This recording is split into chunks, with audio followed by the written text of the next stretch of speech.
The iron gate should have opened to an empty mansion. Instead, Alara Nightshade found herself staring into 8 pairs of glowing eyes, each one burning with territorial fury from behind shattered windows. The lawyer had said nothing about children already living in her inheritance, children who clearly had no intention of leaving. Alara's rental car crunched to a stop on the gravel driveway of Silvermoon Manor, perched high in the Colorado Rockies. Power setting. The setting sun cast long shadows across the weathered stone facade, making the 3-story mansion look more like a fortress than a home. She checked the address on her phone again, then the brass numbers on the gate. Apostles. This was it.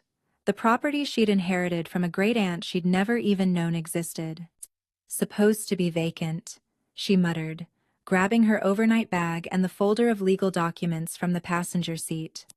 The key felt heavy in her hand, ornate and old-fashioned, nothing like the modern keys she was used to. The front door swung open before she could insert it. A boy stood in the doorway, maybe 15 or 16, with ink-black hair that fell across eyes the color of molten silver. Everything about him radiated barely controlled aggression. The tense set of his shoulders, the way his fingers gripped the doorframe hard enough to leave marks in the wood. "You need to leave." His voice carried an edge, sharper than broken glass. "Now." Alara's fingers tightened on her bag strap. She'd worked as a social worker in Chicago for 5 years, had faced down angry teenagers before, but something about this boy made every instinct scream danger. "I'm Alara Nightshade." She kept her voice calm, professional. "I believe there's been some misunderstanding. I own this property now." The boy's laugh was harsh, humorless. "Nobody owns Silvermoon. Nobody owns us." Movement in the shadows behind him caught her attention. More children emerged from the manor's depths like ghosts, materializing from smoke. 7 more, ranging from what looked like a tiny boy, of maybe 5 to teenagers close to the first boy's age. All of them shared the same otherworldly beauty, the same silver eyes that seemed to glow in the fading light, the same coiled tension that spoke of prey animals ready to bolt, or predators ready to strike. "Kieran," a girl's voice whispered. The speaker looked about 12, with white blonde hair braided down her back. "She smells like—" "I know what she smells like, Luna." Kieran cut her off sharply. The children formed a protective semicircle behind him, the older ones shielding the younger. Their clothes were clean but worn, patched in places with neat, careful stitches. Despite the mansion's obvious grandeur, these children looked like they'd been taking care of themselves for a very long time. "Look," Alara said, her mind racing. "I don't know what's going on here, but we can figure this out. Are you all siblings? Where are your parents?" The temperature seemed to drop 10 degrees. The smallest child, a boy with curls so pale they were almost white, pressed closer to an older girl's leg. "We don't need parents." Kieran's voice could have frozen flame. "We don't need anyone. Silvermoon is ours, has been for 2 years. Your piece of paper changes nothing." 2 years. Alara's heart clenched. 8 children, living alone in this remote mansion for 2 years. No adults, no supervision, no one to care for them except each other. "I'm not here to hurt you," she said gently. "Or to throw you out. But legally, quote, your laws mean nothing here." Kieran stepped forward. And Alara caught something strange in the movement. Too fluid, too fast. Not quite human. The dying sunlight hit his eyes, and for just a moment, they flashed pure silver, reflective like an animal's. The other children shifted restlessly, and Alara heard something that made her blood run cold. A soft growl, coming from the throat of the 5-year-old. What had her mysterious great-aunt left her, and what exactly were these children? "You should go back to your car," Luna said, her voice carrying an odd musical quality. "Drive away. Forget you ever got that letter." "I can't do that," Alara said, though every rational part of her brain was screaming that maybe she should. 8 children with glowing eyes, inhuman movements, And the ability to growl? This wasn't what she'd signed up for when she'd accepted the inheritance. The smallest boy tugged on the older girl's shirt. "Mira," he whispered, though Alara heard it clearly despite the distance. "She smells safe? Like moonflowers." "Quiet, Ash." Mira hushed him, but Alara caught the way several of the children exchanged glances at the boy's words. "Listen." Alara tried again, setting her bag down slowly, making herself appear less threatening. "It's getting dark. I've driven 6 hours to get here." "Powers. Can we at least talk inside? I promise I'm not here to—" "No." Kieran's interruption was sharp as winter wind. "Silvermoon doesn't welcome strangers after dark. That's the rule." "Whose rule?" Silence stretched between them, heavy with unspoken secrets. In the distance, Alara heard something that made her skin prickle, a long, mournful howl echoing through the mountains. The children stiffened as one, and little Ash whimpered. "Get inside," Kieran ordered the others, never taking his eyes off Alara. "Now." They obeyed instantly, melting back into the mansion's shadows. Only a girl who looked about 14 remained, her bronze skin marked with strange scars that caught the dying light. "Kieran," she said quietly, "the moon's rising. You know what happens if—" "I know, Vera." His voice gentled slightly when he spoke to her. "Take them to the safe room. I'll handle this." Vera shot Alara a look that might have been sympathy before disappearing inside. The door remained open, spilling warm golden light onto the weathered porch. But Kieran blocked the entrance like a guardian statue. "There are things in these mountains," he said, his silver eyes never leaving Alara's face. "Things that hunt at night. Things that are especially interested in this place. You'd survive maybe 10 minutes out here alone after full dark." "Ah. Then let me in." "I don't trust you. You don't know me." "Exactly." But something in his expression wavered. Another howl, closer this time, made him flinch. "You have two choices. Get in your car now and drive fast. Don't stop until you hit the city. Or... He studied her for a long moment, and Alara felt like she was being weighed on some invisible scale. Whatever he saw must have tipped the balance, because his shoulders dropped a fraction. "Or you follow our rules. All of them. No questions tonight. You can sleep in the morning room, it has locks on the inside. Tomorrow, when the sun's up, we talk. You try anything, hurt any of them." He didn't need to finish the threat. "I would never hurt a child," Alara said firmly. That's what she said too. The words were barely audible, more to himself than to her. Before Alara could ask who she was, Kieran stepped aside. "Morning room is down the hall, third door on the left. Don't go anywhere else. Don't look for us. And whatever you hear tonight, whatever you think you hear, stay in that room." Alara grabbed her bag and stepped into Silvermoon Manor. The foyer should have been grand soaring ceilings, a crystal chandelier, marble floors, but everything was wrong. Furniture pushed against walls, deep gouges in the wood paneling, windows reinforced with what looked like steel bars painted to match the frames. This wasn't just a mansion, it was a fortress. "Thank you," she said, turning back to Kieran. But he was already moving deeper into the house, his voice carrying back to her. "Don't thank me yet. You have no idea what you've inherited." The morning room door had 3 deadbolts on the inside. As Alara secured each one, she wondered what kind of children needed locks to keep things out, or what kind of monsters made those locks necessary. Outside, another howl split the night, and somewhere in the mansion's depths, she heard the unmistakable sound of children crying. What had Great Aunt Celestine gotten her into? Alara barely slept. Every creak of the old mansion, every whisper of wind against the barricaded windows, sent her heart racing. Sometime near dawn, exhaustion finally claimed her, and she dozed fitfully in an ancient armchair that smelled of lavender and old leather. A soft knock woke her. Pale morning light filtered through the reinforced windows, painting geometric shadows across the Persian rug.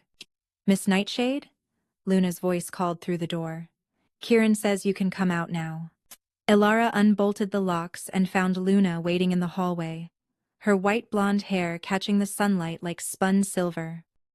In daylight, the girl looked almost normal if you ignored the unusual brightness of her eyes and the way she moved with predatory grace. I'm supposed to take you to the kitchen, Luna said, studying Elara with the intensity of a child trying to solve a puzzle. Ash made pancakes. He wanted to share. The kitchen was a contradiction. Professional-grade appliances in a space that looked like it had seen better days. 7 children sat around a massive wooden table, leaving 2 empty chairs. Ash stood on a step stool at the stove, carefully flipping pancakes under Vera's watchful eye. She stayed. One of the twins, a boy with copper skin and silver eyes, whispered to his identical sister, "Power.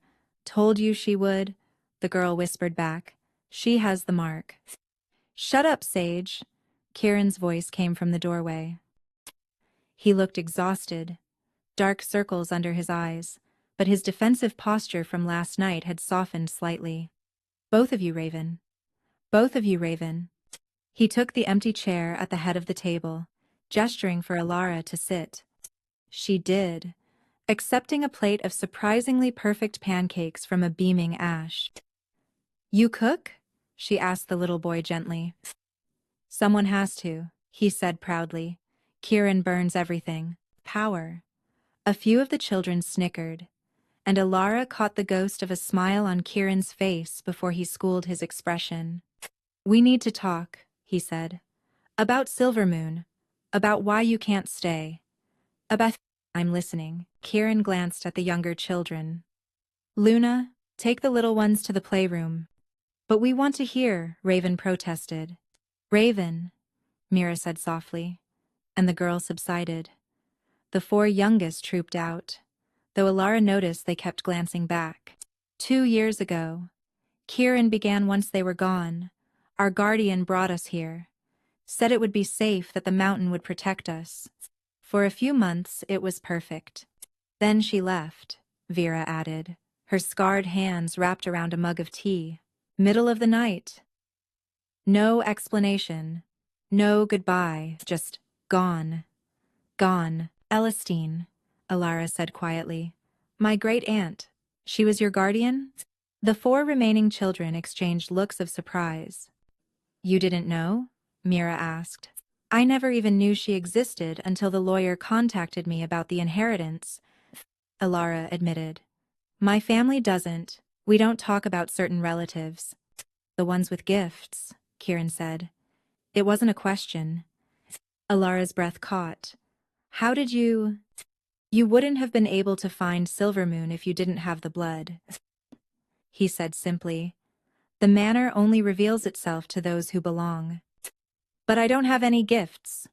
Even as she said it, Elara thought of all the times she'd known things she shouldn't. The way she could always tell when someone was lying. How animals trusted her instantly. Small things she'd explained away her whole life. "Not yet," Vera said quietly. "But being here will change that. Silvermoon awakens what's sleeping in the bloodline."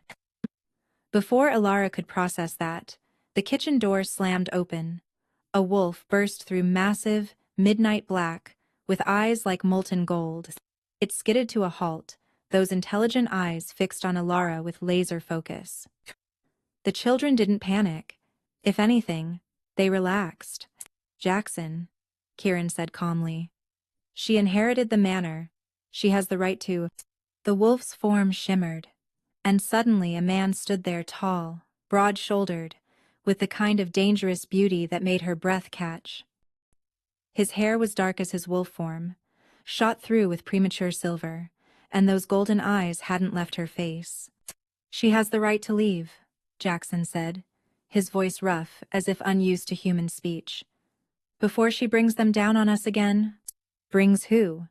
Elara found her voice, standing to face this new threat. Jackson moved closer, and she caught his scent, pine and rain and something wild. Her heart did something complicated in her chest. "The pack that killed your aunt," he said bluntly. The ones who come sniffing around every full moon, looking for a way past the wards. The ones who want these cubs for their sick experiments. Alara felt the blood drain from her face. Celestine was murdered? Tell her the truth, Jackson, Mira said softly. All of it. Jackson's jaw clenched, but after a long moment, he spoke. 2 years ago, Celestine fought them off. Died protecting the boundary. Her blood renewed the wards for a time, but he gestured toward the window. They're weakening. Soon the pack will break through. And then? Alara asked, though she was afraid of the answer. Power. Then they take the children, Jackson said simply. Just like they took all the others before them. The kitchen fell silent. These weren't just orphan children. They were the last survivors of something terrible. And Alara had just inherited the responsibility of keeping them alive. Over the next few days, Alara established a delicate routine. She didn't push, didn't demand answers to the 1,000 questions burning in her mind. Instead, she simply existed in their space, letting the children come to her on their terms. It started small. Ash appeared at her door the second morning with a tray of scrambled eggs. Because you need to eat too. Sage asked for help with a math problem from a workbook that looked years old. Raven showed her a sketch of the mountain vista, shyly asking if it was any good. You're still here, Luna observed on the 4th day, finding Alara organizing supplies in the pantry she'd driven to town that morning. Spending her own money to stock up on groceries and essentials. Where else would I be? Luna tilted her head, studying Alara with those unsettling silver eyes. Everyone else left, even the nice ones, contentious. They'd promise to help, then disappear when things got scary. Alara knelt to Luna's eye level. I don't make promises I can't keep, and I don't abandon children. That afternoon, she found Jackson in what had once been a grand library, most of the books now stacked against windows like additional barricades. He was studying a map spread across the floor, marked with red X's and defensive positions. You're planning for a siege, Alara said. He didn't look up. I'm planning for reality. The new moon is in 8 days. That's when they'll try again. Powers. Who are they exactly? Jackson finally met her eyes. The Crimson Fang Pack. Led by Alpha Thorn Blackwood. He collects gifted children, breaks them down, rebuilds them as weapons for his pack. And these children are the strongest he's ever encountered. Jackson's voice held a note of fierce pride. Even without proper training, even suppressing their true nature, they're more powerful than cubs 3 times their age. Alara sat across from him, careful not to disturb the map. You're not part of Blackwood's pack. Not anymore. His hand unconsciously went to his throat, where Alara noticed faint scars she'd missed before. I was his beta. Until I helped 12 cubs escape his compound 4 years ago. 8 made it here.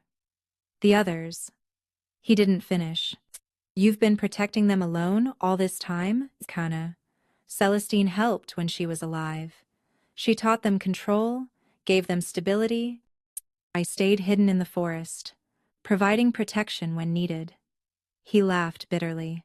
For all the good it's done. I can't even teach them to shift properly without risking Blackwood sensing their power. Shift? Jackson stared at her. You really don't know, do you? What you are? What they are? Before Alara could answer, Vera appeared in the doorway. Jackson, we have a problem. Ash is burning up with fever, and it's not normal sick. It's the change sickness. Both adults rushed to the youngest cub's room. Ash lay in his small bed, skin flushed and eyes bright with fever. But what made Alara gasp were the silver patterns spreading across his arms like living tattoos. He's too young, Jackson muttered, checking the boy's temperature. The shift shouldn't come for years yet. It's her, Kieran said from the doorway, not accusingly but with a kind of wonder. Her presence is awakening things, just like it did with Celestine. What do we do? Alara asked, pushing down her panic. We help him through it, Vera said simply. Together, through the night, they took turns sitting with Ash. Alara found herself instinctively knowing when to cool his fever with damp cloths, when to murmur soothing words that seemed to carry more power than they should. The silver patterns on his skin pulsed and shifted, beautiful and terrifying in equal measure. "It's not usually like this," Mira explained during her shift. "The first change should be gradual, guided by pack elders. But we don't have elders, we just have each other." "And now you have me," Alara said firmly. Mira studied her. "You feel it too, don't you? The pull, the moon singing in your blood." Alara couldn't deny it. Since arriving at Silvermoon, she'd felt something stirring inside her. Dreams of running through forests, the taste of wind and freedom, the overwhelming need to protect these children with a ferocity that should have frightened her. "I've never changed," Alara admitted. "My family, they suppressed it, said it was dangerous, unnatural."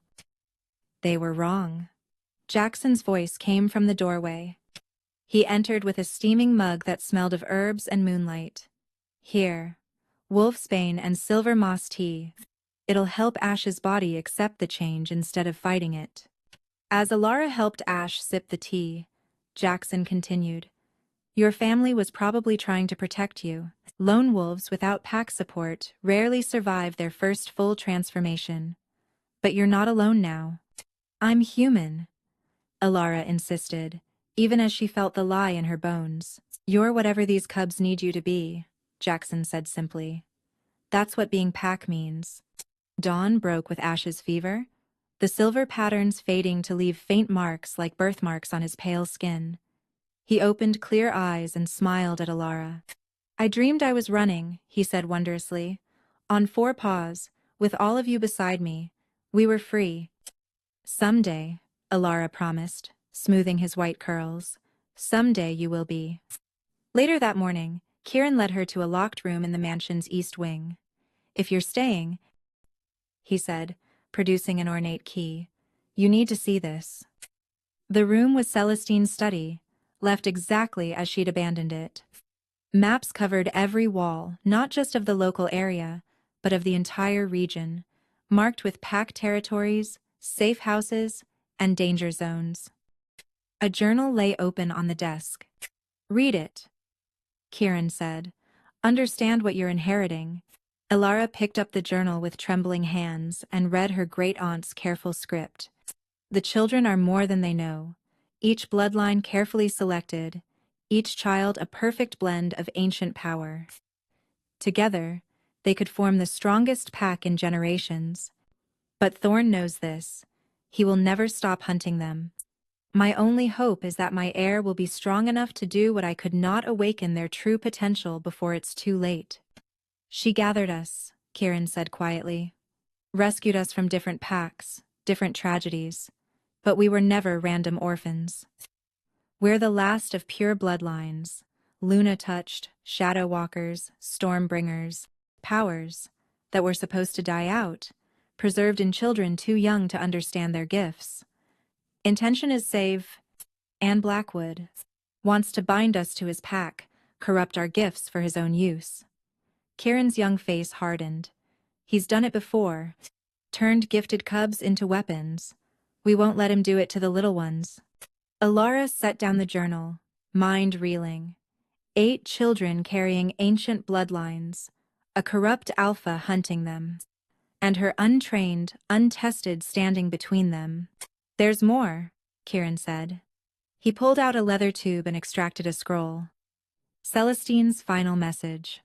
She said to give it to her heir only if they stayed past the first week." Alara unrolled the parchment, recognizing her aunt's handwriting. "My dear child, if you're reading this, then you've chosen to stay. The blood runs true. You are the Moonkeeper, the ancient alpha line thought extinct. Your presence will awaken not just the cub's gifts, but the very bones of Silvermoon Manor. The estate's defenses will recognize you, but only if you embrace what you are. Stop fighting the wolf inside. Let her run free, and she will show you how to save them all. The new moon comes, be ready. All my love, Celestine." "Moonkeeper?" Alara whispered. The rarest bloodline, Jackson said from the doorway. Alphas, who could command the moon itself, strengthen or weaken other wolves' connections to their power. If it's true, quote, then I'm not just their guardian, Alara finished. I'm their only chance at survival. That night, Alara dreamed of silver light and ancient voices. She woke to find luminous script glowing on her bedroom walls, the same symbols she'd seen carved into the boundary trees. But these were alive, pulsing with inner fire. She followed the symbols down hallways she'd never explored, through passages that shouldn't exist, until she reached a door hidden behind a tapestry, depicting wolves dancing beneath a full moon. The door opened at her touch, revealing stairs that spiraled down into darkness. At the bottom, she found a chamber that took her breath away. The walls were covered in murals depicting the history of her bloodline, moonkeepers standing as guardians between the human and wolf worlds, maintaining balance, protecting the innocent. But it was the center of the room that drew her forward. A pool of water that reflected not the ceiling, but the night sky as it would appear on the coming new moon.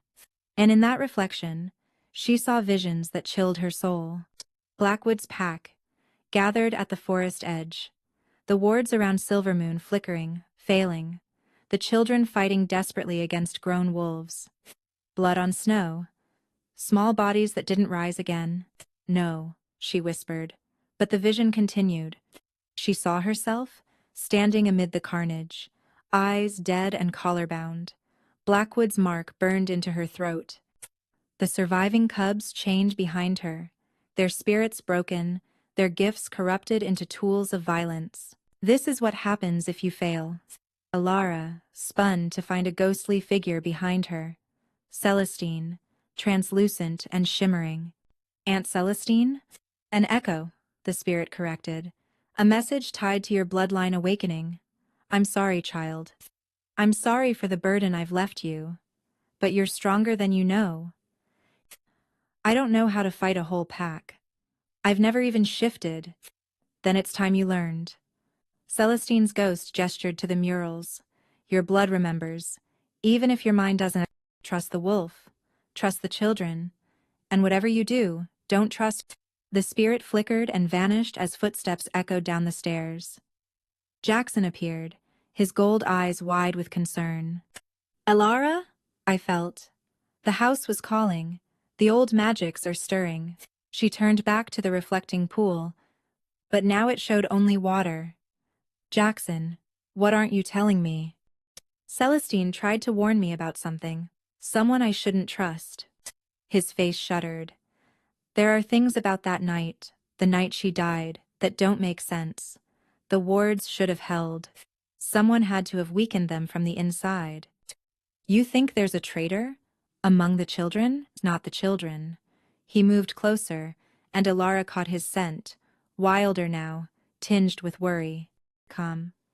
But there are others who know about Silvermoon, others who've been here. We're not as isolated as we seem. Before Alara could ask more, a howl split the night, not from outside, but from somewhere in the mansion. Young, pained, terrified.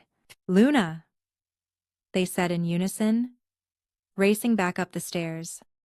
They found chaos. Luna writhed on the kitchen floor, her body caught between forms, partially shifted, but unable to complete the transformation. Her siblings surrounded her, panic in their young faces. She just collapsed, Vera reported, trying to hold Luna still. One moment she was fine, then she screamed about voices in her head and started shifting. But this wasn't like Ash's gentle fever. Luna's body contorted painfully, bones breaking and reshaping wrong. Her eyes had gone solid, silver, unseeing, and words in an ancient language spilled from her lips. Quote, "She's being called," Jackson said grimly. Forced summoning. Blackwood's found a way past the outer wards. How do we stop it? Alara demanded. We can't. Once a forced summoning starts, she'll either complete it and go to him, or... He didn't finish, but they all understood. She'd die in agony, torn between loyalties. No. Alara knelt beside Luna, placing her hands on the girl's burning skin. There has to be another way. The moment she made contact, power surged through her raw, primal, overwhelming. She saw through Luna's eyes, Blackwood standing at a ritual circle, pulling on threads of power that connected him to every wolf-blooded child for miles. But Luna was fighting, her young will surprisingly strong. That's it, Alara breathed. She's fighting. We can help her fight. How? Kieran demanded. Alara looked up at him, at all of them, feeling something ancient and powerful stirring in her chest. Form a circle, everyone touching. We're pack. Even if it's not official, that means something. The children obeyed without question, even little Ash toddling over to place his small hand on Luna's ankle. Jackson hesitated, then knelt beside Alara, his hand covering hers on Luna's shoulder. Together, Alara said, and let instinct guide her. Power flowed through their connected circle, not her power alone, but all of theirs, amplified and focused by their chosen bonds. Luna's tortured shifting slowed, stabilized. The ancient words faded from her lips. But Alara felt the moment Blackwood noticed their interference. His consciousness slammed into hers across the magical connection, and she saw his face clearly for the first time, scarred, cruel, with eyes like chips of ice. So, the Moonkeeper lives. How delightful! Don't worry, little guardian. I'll take excellent care of you once these cubs are properly broken. Never. Alara snarled back through the connection. You have until the new moon, 4 days. Then I come for what's mine, and not even ancient blood will save you. The connection snapped.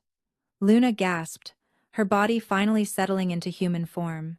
She was unconscious but breathing, the forced shift broken. Everyone okay? Alara asked, though she could feel the drain on all of them. That was amazing, Ash whispered. You saved her. We saved her, Alara corrected. Together. But as she met Jackson's eyes over the children's heads, she saw he understood the true cost.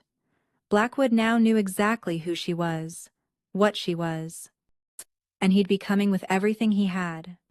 4 days to turn 8 traumatized children, and 1 untrained Moonkeeper, into a force that could stand against a corrupt Alpha and his entire pack. The next morning brought an unexpected visitor. Alara was teaching the twins basic defensive stances in the mansion's ballroom when Kieran burst in.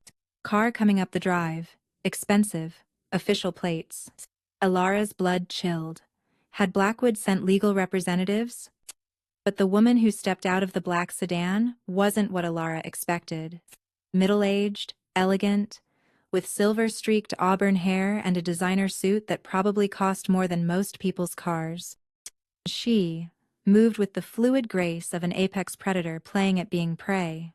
Miss Nightshade, the woman called out. I'm Counselor Lydia Winters from the Regional Supernatural Authority. We need to talk. Jackson materialized at Alara's shoulder. I know her. She's legitimate, but she's also Blackwood's cousin. Alara met Counselor Winters in the formal parlor. The woman settled onto an antique settee, as if she owned it, sharp eyes taking in every detail. I'll be direct, Winters began. You're harboring runaways. Pack law is clear cubs belong with their rightful alpha. Their rightful alpha is dead, Alara said flatly.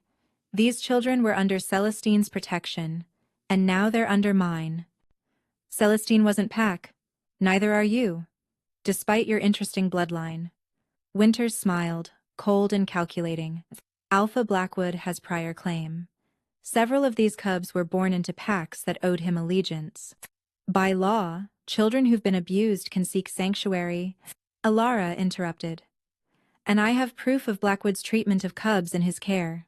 Proof that would need to be presented to a full council tribunal. Such things take time. Months, perhaps years. Winters examined her manicured nails.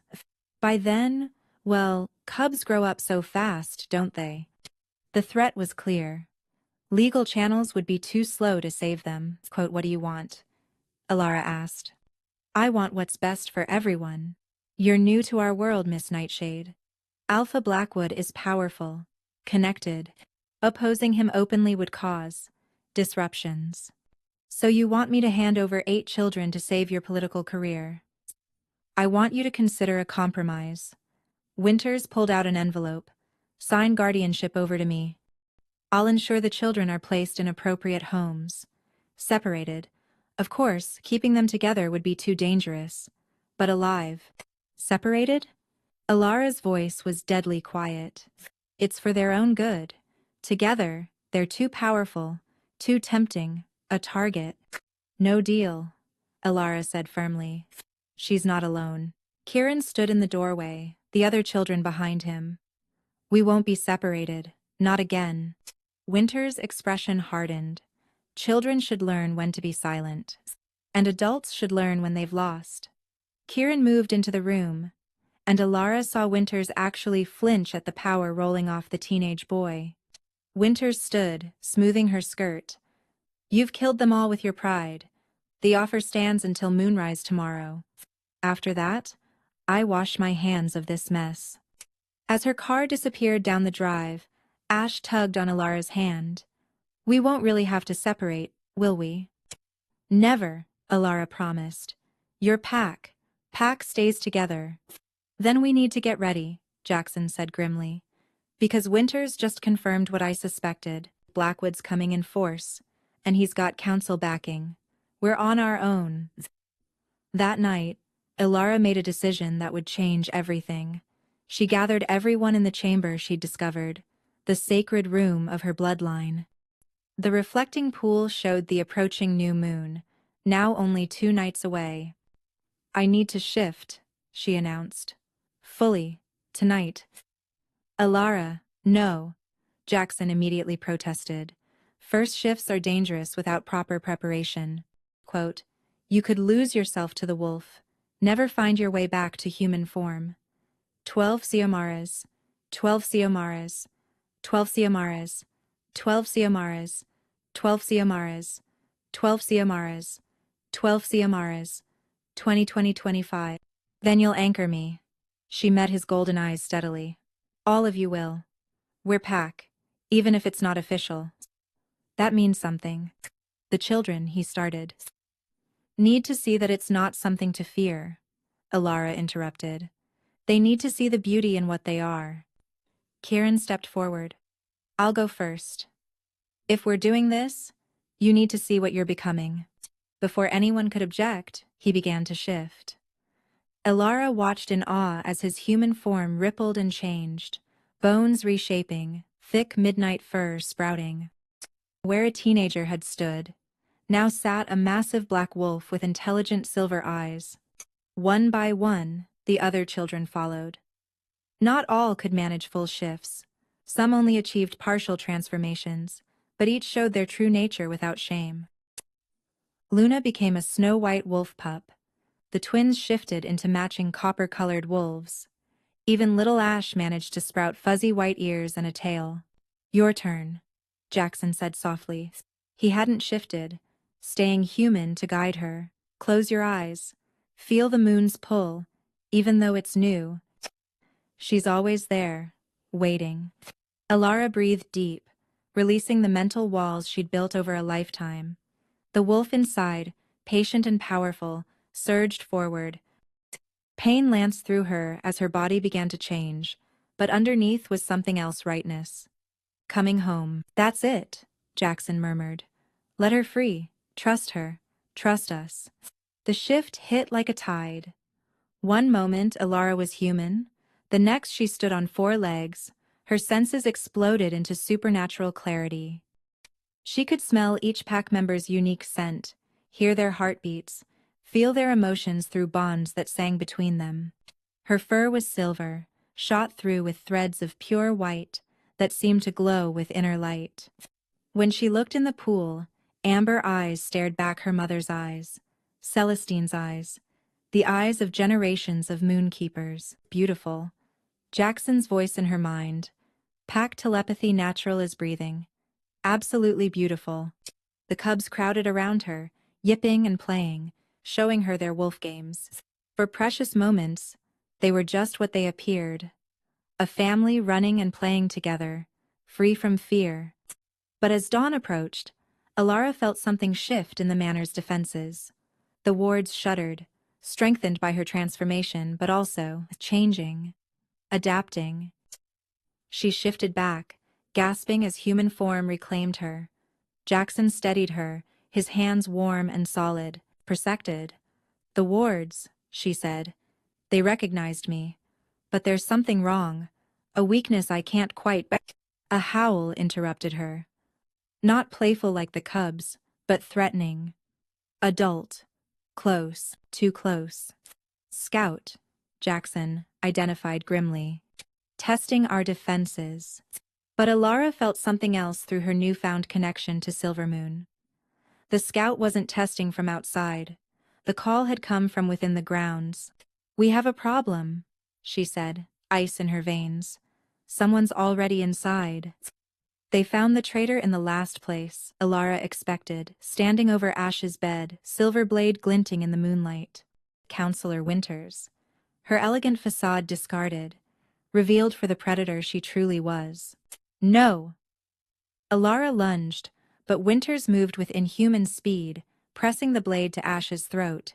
The little boy whimpered but stayed still, tears tracking down his pale cheeks. "Nobody move," Winters commanded. "Or the pup dies." Lydia. Jackson's voice was pure controlled fury. "Let him go. Your quarrel is with us, not the children." "My quarrel?" She laughed, high and cold. "You still don't understand, do you? This was never about pack law or politics. It's about power. These cubs, properly bound and controlled, could make their master unstoppable." "Blackwood's your puppet," Alara realized. "You're not his cousin, you're his creature. His mate, actually." Winter's smile was sharp. "Amazing what people will believe with the right glamour and forged credentials. We've been planning this for years. Celestine was just the beginning. You killed her." The words tasted like ash in Alara's mouth. "Poisoned the wards from inside. Let Thorn's wolves through." She fought harder than expected. Winters pressed the blade closer to Ash's skin, drawing a bead of blood. But even moonkeepers die when overwhelmed. "What do you want?"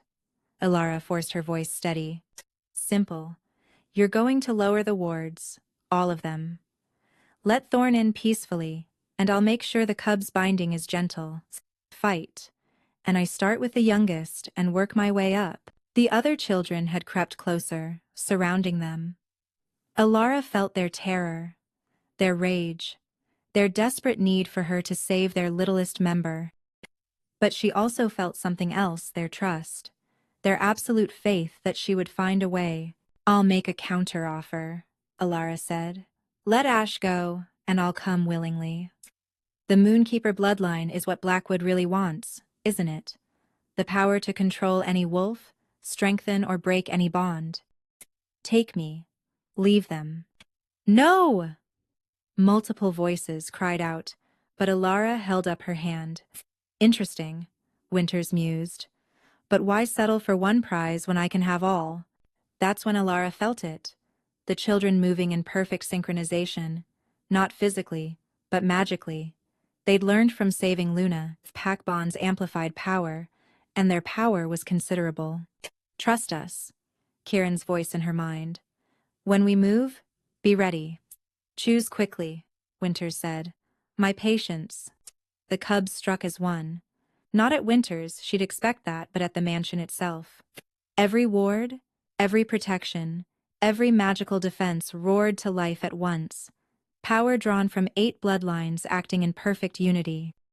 The backlash hit Winters like a sledgehammer, sending her flying back from Ash.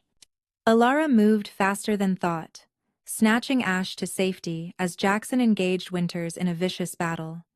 But even as they fought, Alara felt the cost.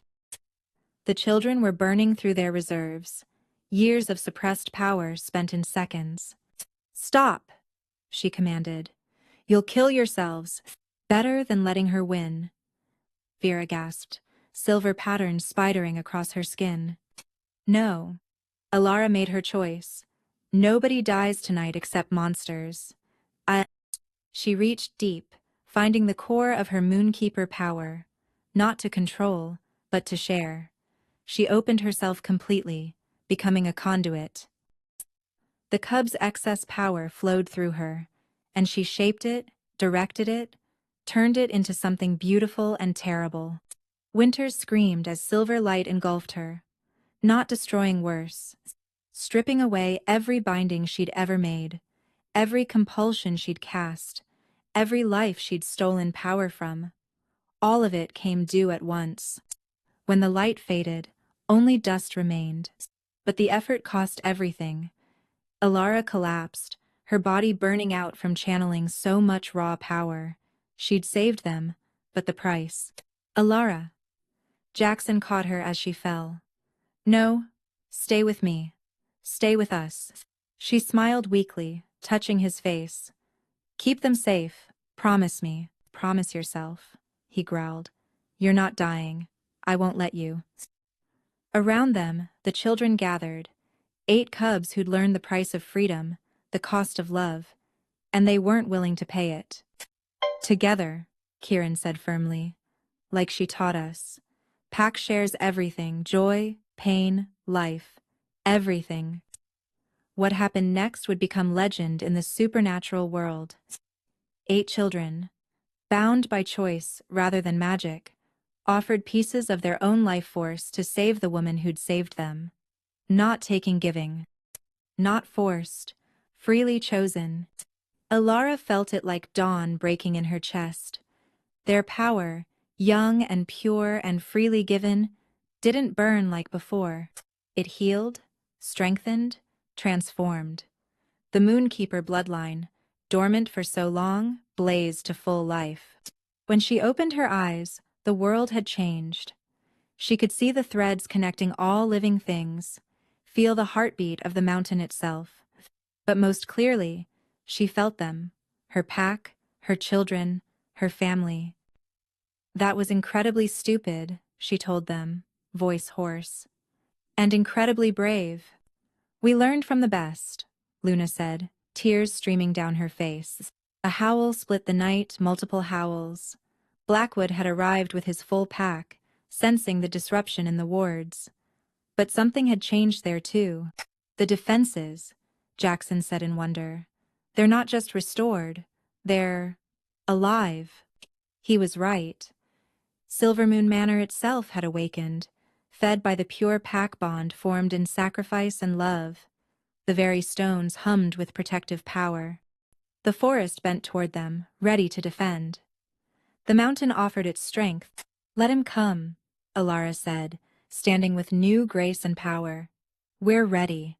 But when Blackwood appeared at the gates, he came alone. The massive alpha, scarred and brutal, stood outside the renewed wards with something like fear in his cold eyes. Impossible, he snarled. The Moonkeeper line is dead. You're just a pretender, a fake. Alara walked through the wards like they were mist. They recognized her now. Absolutely. Test me, she said simply. He attacked with the speed of an alpha in his prime. But Alara moved like moonlight, like shadow, there and not there. When she finally stood still and let him close, it was only to place one hand on his chest. Kneel, she commanded, and the Moonkeeper power rang in her voice like bells, Blackwood's.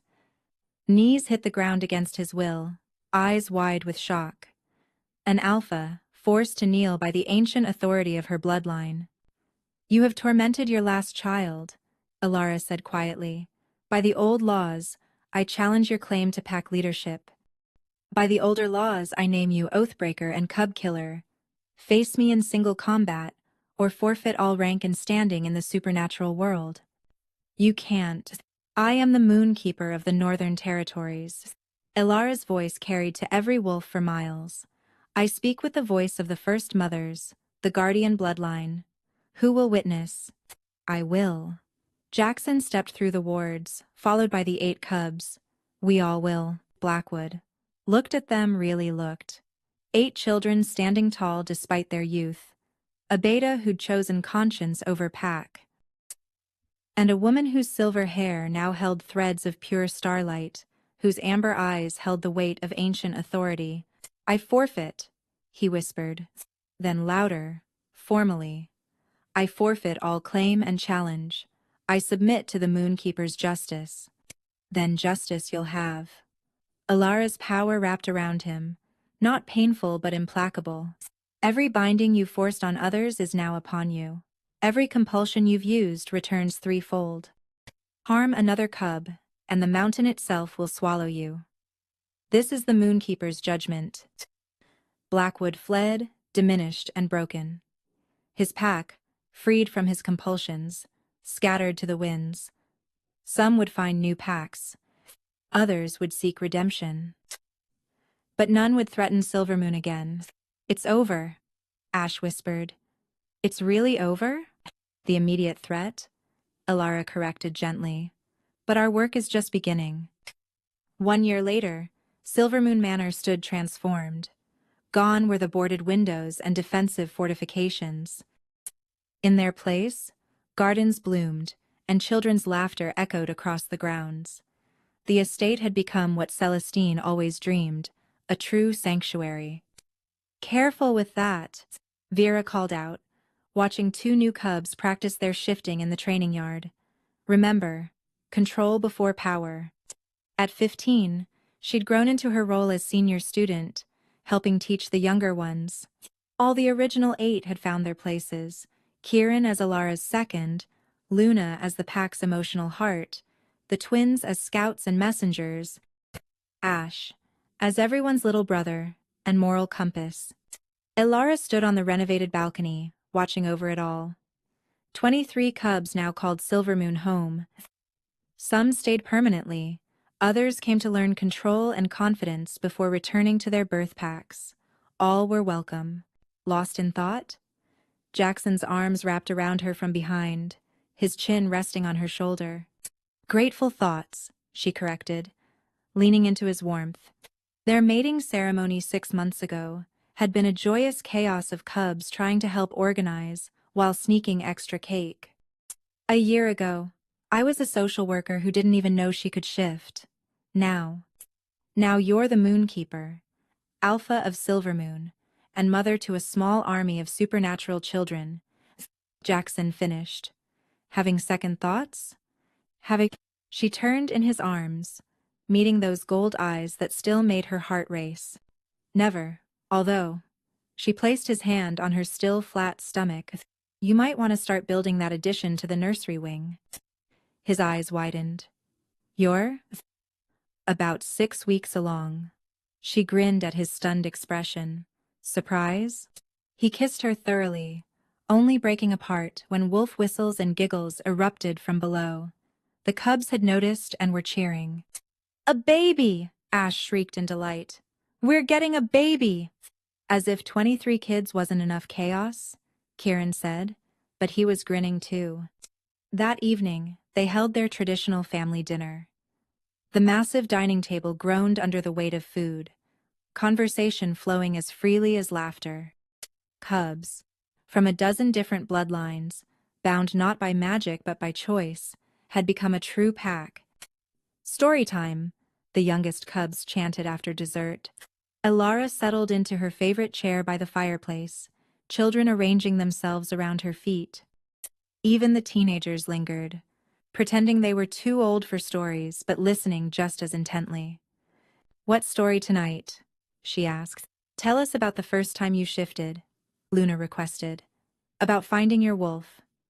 "Tell us about beating Blackwood," one of the newer cubs suggested. "No," Ash said firmly. "Tell us about coming home. About the day you knocked on our door and everything changed." Alara smiled, pulling him into her lap. Through the windows, she could see the full moon rising over their mountain, bathing everything in silver light. Somewhere in the forest, she knew other lost cubs were making their way to them, drawn by hope and the promise of sanctuary. "Once upon a time," she began, "a woman who didn't know she was a wolf, inherited a house full of children who didn't know they could be loved. As she told their story, their true story, Alara felt Celestine's approving presence, like a gentle hand on her shoulder. The Moonkeeper bloodline lived on, not as rulers or controllers, but as protectors and guides. Silvermoon Manor had become what it was always meant to be. A home where broken children learned to be whole, where chosen family mattered more than blood, where love was the strongest magic of all.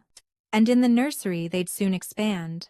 New life grew, the next generation of cubs who would never know a world without sanctuary, without pack, without love. The legacy continued, one saved child at a time. Outside, the moon smiled down on them all, full and bright and everlasting as hope itself.